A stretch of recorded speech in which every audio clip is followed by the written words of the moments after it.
Well, hello, friends. What an honor it is to have today to welcome to LifeSite News Mr. Eric Scheidler, one of the leading pro-life voices in this country. Perhaps you know him. I guess we always have to say this when we introduce Eric, son of the giant of the pro-life movement, Joe Scheidler. Eric joins us now from Chicago to talk not just about what happened at the Supreme Court last week with the Mississippi case.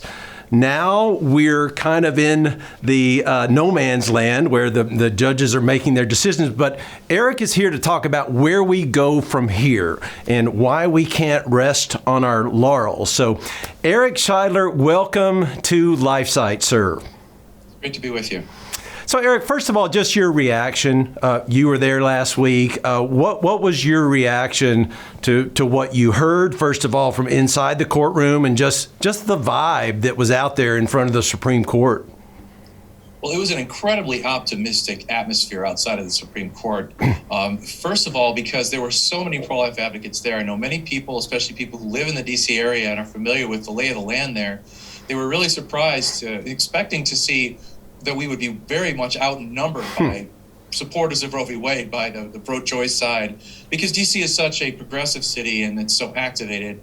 And in fact, it would be kind to them to say we only outnumbered them by 3-1. It was maybe more like 4 or even 5-1. Yes. And they were actually ringed by people showing abortion victim photos. So it was just an incredibly optimistic atmosphere, festive and optimistic, especially once the oral arguments began. Yeah. And Solicitor General Scott Stewart was doing such a fantastic job of presenting the case. And just, in his very first couple of sentences, he flat out made the case that the court should overturn Roe versus Wade, this outdated and never appropriate and always unjust and truly violent and horrific precedent that we've had to live under for nearly 50 years.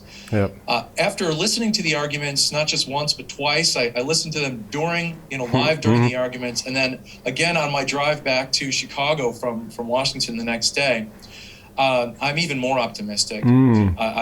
The questions that were asked about so many different things, about where the line of demarcation should be in pregnancy, where the state has an interest, about whether there's a stare decisis issue here, should this precedent be held onto just because it's a precedent? What about adoption? What about the life of the unborn child? I mean, it was an amazing moment to see these issues being spoken of in court, because so often in these cases, they get bogged down by kind of clinical legal stuff, terminology is disputed, and to see an actual robust discussion about how abortion harms women, about what options are available for women, about what women's freedom really means, and about the life of the unborn child that also ought to be taken into our calculations here, was incredibly bracing and exciting and finally appropriate, and I was just really thrilled. So I'm filled with a tremendous sense of optimism. I'm all but certain that the Supreme Court is going to uphold Mississippi's law, and I would not be surprised. I mean, we all have to be cautious. We don't want to set ourselves up for a huge disappointment.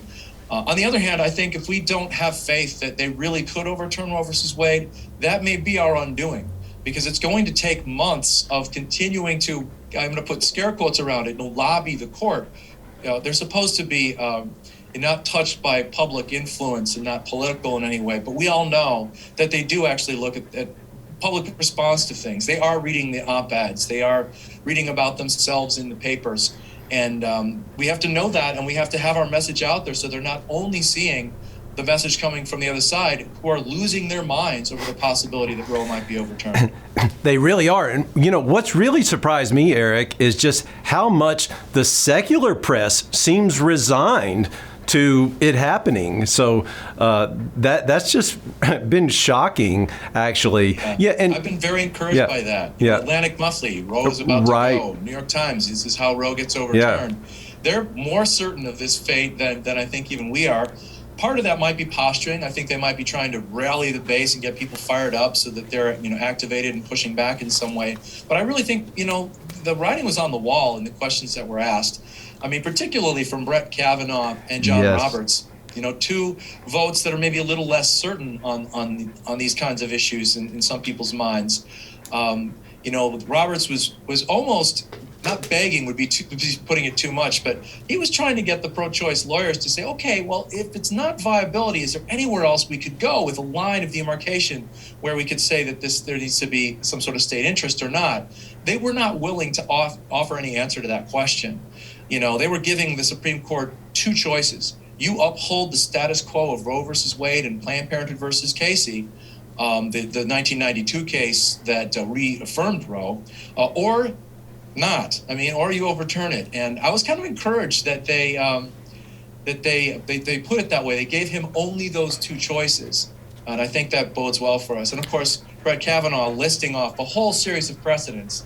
Now we have to be careful when we analyze Supreme Court arguments. Yep. It could very well be that the justices are asking questions not for themselves, but for another justice on the court, or simply to make the case for history that they've really thoroughly thought about these issues and considered all angles. But even with that caveat, I'm extremely optimistic.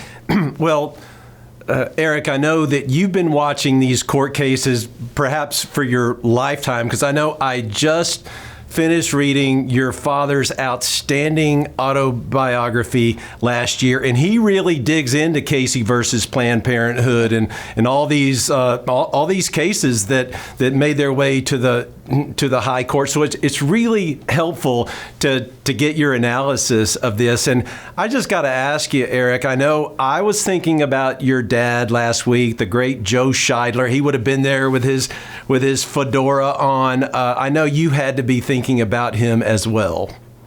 I certainly was. He, for many years, when he first got in the pro-life movement, he and my mother planned to dedicate 5 years to the movement. They thought that would be what it would take to simply show Americans what we already knew back then about the beauty of life in the womb, about the fragility of this innocent life in the womb that we should nurture and protect instead of discarding like trash. The battle proved to be much more difficult to win than they first thought. And as the years went by, he thought he would never see Roe v. Wade overturned. In his final years, though, he began to feel more optimistic, especially with some of these more recent court appointments, particularly Amy Coney Barrett, a justice that we had had a case before about a restrictive bubble zone in the city of Chicago some years ago. And so he was growing more and more optimistic. I was really disappointed that he couldn't be there with us. And the evening before the actual oral argument, there was a prayer vigil out on the steps of the Supreme Court. And I offered a prayer of thanks for all of those who had fought so tirelessly over the decades since Roe v. Wade to win this day where we really have a chance before the court, including people like Dr. Jack Wilkie, who was one of the first advocates and who actually, his pamphlet, Life or Death, was what stirred my father back in 1972, before Roe v. Wade. Story he recounts in his memoir, Racketeer for Life, to get involved in the pro-life movement in a very direct way. People like Dr. Bernard Nathanson, the former abortion provider, who came over to the pro-life side and kind of gave us the inside scoop of the lies that went before the Supreme Court in that Roe versus Wade case in the first place. Mildred Jefferson, the famous African-American physician and brilliant thinker who was an early advocate for the right to life. And, and the recently deceased Paul Brown of American Life. We miss these great heroes. We stand on their shoulders, and we owe a tremendous debt of gratitude to the way they kept this issue alive before the public, before the press, before the courts, before the legislatures of the 50 states. And while we miss them tremendously, we are filled with joy that their witness and their work is paying out in such a dramatic fashion and may achieve a tremendous victory that they all fought so hard for.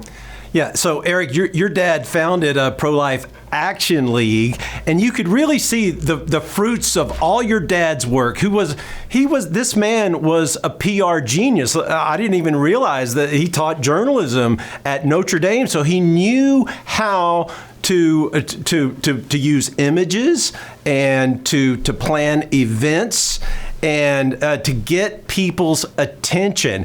And I was thinking that you mentioned a little bit earlier how you had your pro-aborts over there on one side who were cursing and snorting and going through all their theatrics.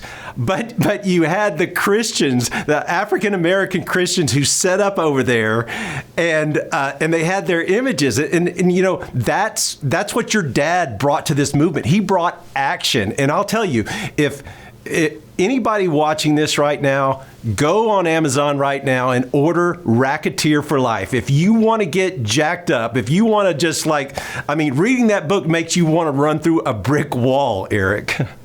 Better yet, go to prolifeaction.org. Oh, yeah. And order a copy. Okay.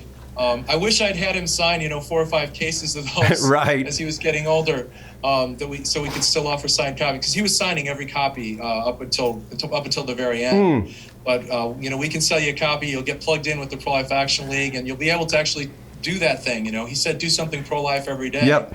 And we're here to help you to do that. That's what the Pro-Life Action League is all about. Amen. So Eric, now you formed a new group. And let's talk about that, because we really need to talk about where we go from here. Right. So we've formed a coalition called Overturn Roe, and you can find out all about us at overturnroe.org. We wanted to be right up front, just like Attorney General Lynn Fitch of the state of Mississippi, and calling on the Supreme Court to flat out overturn Roe versus Wade, this horrible precedent that has brought nothing but pain and suffering to our country and made our federal politics really toxic. And so we've been inviting people to get active, to pray for the justices. If you go to overturnroe.org, you can go to a forum where you can actually be assigned a specific justice to pray for, so that we are blanketing all 9 justices with prayer, right, including the ones on the other side, including Sonia Sotomayor, who compared unborn children to the brain dead, and in a bizarre few moments of the oral arguments, but also for the more pro-life justices or more conservative justices. They all need to be blanketed with prayer, as well as their clerks and the entire nation and the media and all.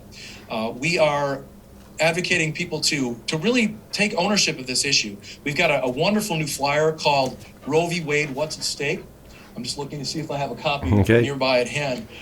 This new flyer, Roe v. Wade, What's at Stake, it presents kind of a neutral image. So people get this, what's this all about? It presents the controversy, in sort of objective terms here, pro-life, pro-choice. But on the inside, we illuminate what's wrong with Roe.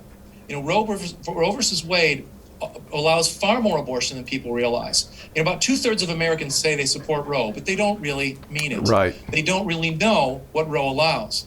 What they mean when they say they support Roe is, I kind of can see where I shouldn't get in the way of a woman early on in pregnancy, difficult circumstances. They don't understand that Roe versus Wade and Doe v. Bolton and Planned Parenthood versus Casey and this whole series of Supreme Court cases and precedents allow abortion for sex selection. They allow abortion very late into pregnancy, into the 4th and 5th month of pregnancy.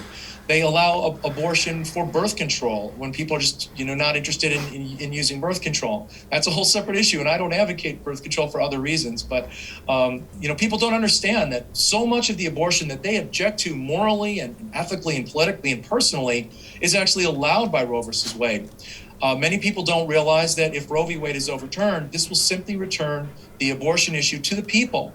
Often it's said that it returns it to the states, and that's technically true, but a better way to frame that is to say it's returned to the people for the democratic process to unfold. If indeed there's a strong argument to be made that women should have this right to abortion, make your case before the people, not before 9 unelected judges. It was 7 all-male, all-white judges back in 1972 that decided to allow abortion on demand. And that people don't know that. They also don't know how toxic our politics have become because of Roe.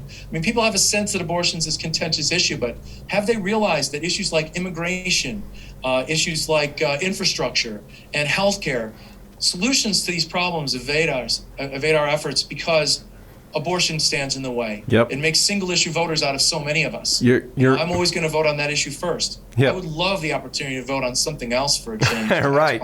Well, that's what the church still teaches, despite the efforts of some bishops, that abortion is an intrinsic evil and it is preeminent. Right.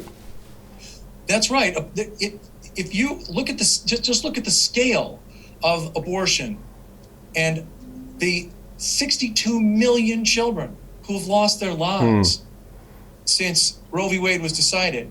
When you look at the way that this has poisoned our nation's understanding of how we should care for the poor. And there's an attitude out there that we don't need to care for the poor. We don't need to to provide the kind of assistance that Christ calls on us to, because they really just ought to be aborting their inconvenient children, that the poor's lives don't matter as much.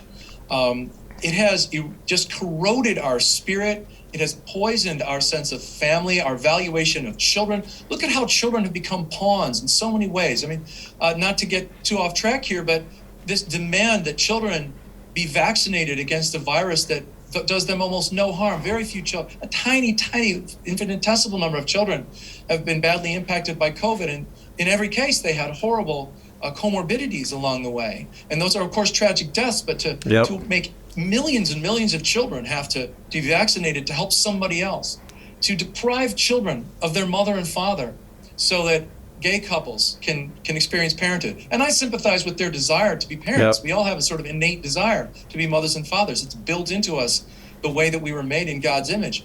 But to sacrifice the needs of children to the desires of adults, that all stems from Roe versus Wade. And I would argue it goes farther back than that. It goes back to the embrace of contraception, especially within Christian churches, even within the Catholic Church by so many of our priests and bishops, and of course couples that have ignored the beautiful and brilliant teachings of Humanae Vitae. So the depth to which the roots of abortion have drilled into the tissue of American life can hardly be exaggerated. If it were to be overturned, I think it would be a new springtime of hope for not just the pro-life movement, but for the entire nation. I totally agree with you, Eric. It's like if we need to take care of abortion first, and then all those other things you talked about, which is what Pope St. John Paul II talked about, is just being the culture of death. It's the culture of life, or it's the culture of death. And it's really not all that confusing when you think about it. I mean, it was brought to my attention. I didn't realize this, Eric, but the United States of America, our abortion laws are on par with two other countries, North Korea and China. That's astonishing. And this was brought up in the actual hearing. I think it was John Roberts who made that comparison, if I'm not mistaken. Another really encouraging sign that he's thinking along those lines. Yes. And not just thinking along those lines, but also wanting to make sure that his fellow justices are also hearing that information. Yes. Well, Eric, what a great conversation this has been. Are you going to the March for Life?